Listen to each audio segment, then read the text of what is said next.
আজকে আমার তিনটা ভাই চারটা ভাই শিমুল, সাগর, আবু তাহের, আরেকজন হচ্ছে মারুফ। এই চারটা ভাই আজকে চক্ষু হসপিটালে ভর্তি ছিল প্রায় 50-60 জন, তাদের মধ্যে 4 জন ছিল তারা বিষ পান করেছে। বিষ পান করার কয়েকটা কারণ আমি আপনাদেরকে বলি।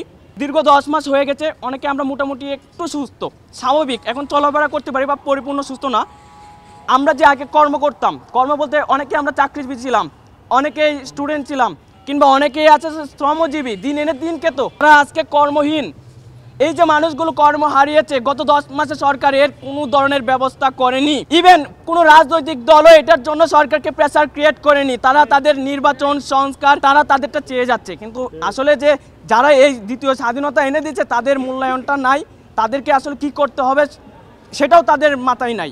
মানুষ কতটুকু নির্বোধ হলে এ ধরনের মনোভাব পোষণ করতে পারে, আমি রাজনৈতিক দলগুলোর কাছে প্রশ্ন রাখতে চাই। আজকে আমার চারটা ভাই যদি মারা যায়, এখনো ডাক্তার আমাদেরকে যতটুকু জানিয়েছে 24 ঘন্টার মধ্যে তিনি আমাদেরকে জানাতে পারতেছে না যে ওনারা কি আশঙ্কা মুক্ত কিনা।